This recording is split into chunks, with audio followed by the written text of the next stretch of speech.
नचन वालियां दे पुत्र आज़ादी नहीं ले सकते, दरबारों पे नाचने वालियों के बच्चों आप ऐसी बातें नहीं करो।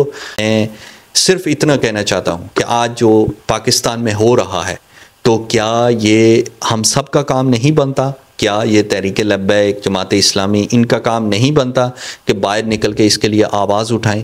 ये जो आइनी तरमीम होने जा रही है तो यह क्या आप क्या समझते सिर्फ तहरीक इंसाफ के लिए होने जा रही है? लेकिन जी आज मैं दो जमातों के हवाले से बात करूँगा जो ख़ुद को इस्लामी जमातें कहती हैं और इस्लाम का नाम लेकर उन्होंने अपनी जो सियासत है तो उसको चमकाया हुआ है और इस्लाम का नाम लेके उनकी सियासत शुरू होती है और इस्लाम के नाम पे ही ख़त्म होती है। अगर इस्लाम को बीच से निकाल दिया जाए तो उनकी सियासत 0% है।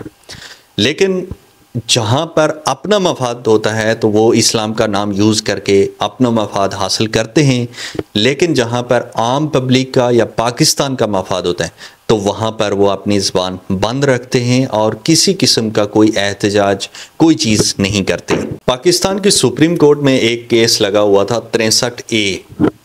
इस केस का ये था कि कुछ अर्सा पहले जब इलेक्शन हुए थे, आपको पता होगा कि इलेक्शन से पहले पंजाब हुकूमत में सलमान शहबाज की हुकूमत आ गई थी, तो उस टाइम एक केस गया था सुप्रीम कोर्ट में कि जो बंदा अपनी पार्टी के ख़िलाफ़ वोट देगा तो उसका वोट काउंट नहीं होगा।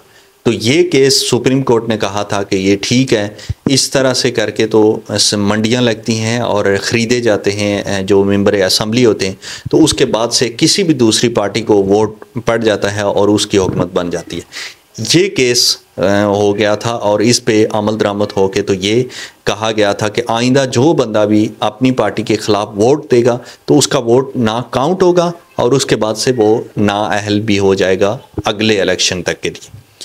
ये केस लगा हुआ था सुप्रीम कोर्ट में नज़रसानी के लिए। इस केस की दोबारा से चीफ़ जस्टिस हमारे जो अल्लाह पाक उनको ज़िंदगी दे और वो अपनी आँखों से अपना देख सकें, जो ज़वाल है उसको देख सकें, अल्लाह हमारी दुआ है। उन्होंने वो 63A केस का जो फ़ैसला था उसको कलादम करार दिया और उसके बाद से मंडियों का जो रास्ता या हॉर्स ट्रेडिंग का जो रास्ता था तो उसको दोबारा से ओपन किया गया और कहा गया कि आप जाके बंदे ख़रीदें और उसके बाद से आइनी तरमीम, पाकिस्तान में एक आइनी तरमीम होने जा रही है तो वो अपनी आइनी तरमीम कर गुजरें। अब 63A का जो केस था तो उसके बाद से ये हुआ कि आप किसी भी असम्बली के मेंबर को आप पैसे की ऑफ़र करेंगे तो वो आपको वोट दे देगा, चाहे पब्लिक का हमायत हो या ना हो, लेकिन आपकी जो आइनी तरमीम है या नंबर पूरे करके तो आप अपनी आइनी तरमीम कर सकते। आइनी तरमीम में बहुत सारी ऐसी चीज़ें हैं जो पब्लिक के किसी मफाद के लिए नहीं है, लेकिन अशराफिया और जो इस मुल्क के करता धरता हैं तो उनके लिए इस आइनी तरमीम में बड़ा नुकसान है, इसलिए ये करना लाजमी है। अभी जो केस रिवर्स हुआ, कलादम करार दिया गया, तो उसके ऊपर TLP और जमात इस्लामी, ये वो जमातें हैं जिन्होंने इस्लाम का नाम लेकर अपनी जो सियासत है तो उसको चमकाया हुआ, ख़ास करके जो तहरीक लब्बैक है तो उसके जो लीडरान हैं या उसके जो सपोर्टर हैं तो वो हमेशा इस्लाम की बात करते हैं।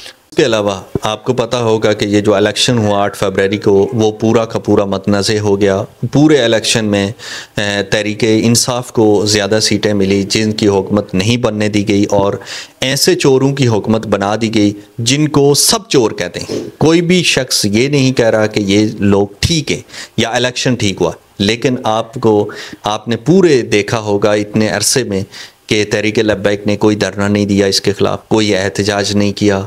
जमात इस्लामी ने इनके ख़िलाफ़ कोई एहतजाज नहीं किया, कोई धरना नहीं दिया। हाँ, जमात इस्लामी ने एक धरना दिया था लेकिन वो महंगाई के ख़िलाफ़ दिया था, हुकूमत के ख़िलाफ़ नहीं दिया कि हुकूमत जाली है या नहीं है।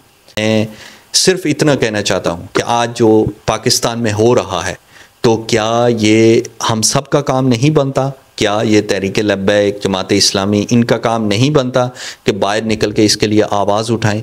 ये जो आइनी तरमीम होने जा रही है तो यह क्या आप क्या समझते सिर्फ तहरीक इंसाफ के लिए होने जा रही है? बाकी लोगों के लिए को इसका कोई फ़र्क नहीं पड़ेगा। ये जो हॉर्स ट्रेडिंग का रास्ता खोला गया तो ये क्या सिर्फ तहरीक इंसाफ के लिए खोला गया है? बाकी आपको कोई परवाह नहीं है, इससे आपको कोई फ़र्क नहीं पड़ेगा।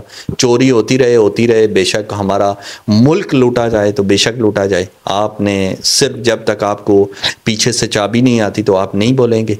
पाकिस्तान तहरीक इंसाफ इसके ख़िलाफ़ एहतजाज कर रही है और अफसोस की बात यह है कि तहरीक लब्बैक वाले जो हैं तो वो बार बार ये जुमला कह रहे हैं जिस पे मुझे बड़ा अफसोस होता है और मैं कई दफ़ा जवाब देने का सोचता हूँ मगर मेरा ज़मीर गवारा नहीं करता कि मैं ऐसे लोगों को जवाब दूँ, लेकिन मजबूर हो गया हूँ। आज मैं जवाब ज़रूर देना चाहता हूँ कि ये जो तहरीक लब्बैक वाले बार बार कहते हैं कि नच्चन वालियां दे पुत्र आज़ादी नहीं ले सकते, इसीलिए मैं कहता हूँ कि दरबारों पे नाचीनियों वालियों के पुत्र ख़त्म नबूवत पे पैरा नहीं दे सकते, इस्लाम पे पैरा नहीं दे सकते, इस्लाम के लिए नहीं कुछ कर सकते। आप इस्लाम की बात छोड़ दो, दरबारों पे नाचने वालों, दरबारों पे नाचने वालियों के बेटों, दरबारों पे नाचने वालियों के बच्चों, आप ऐसी बातें नहीं करो।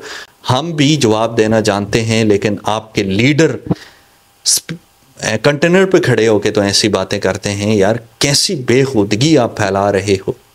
वो जो नच्चन वालियां दे पुत्र आज़ादी नहीं ले सकते तो वो कौन है, और ये जो दरबारों पे नाचती हैं वो कौन है। मतलब कि एक बार होता है यार, खुदा का खौफ करो। जब आप बार बार कहोगे तो सामने से जवाब ज़रूर आएगा।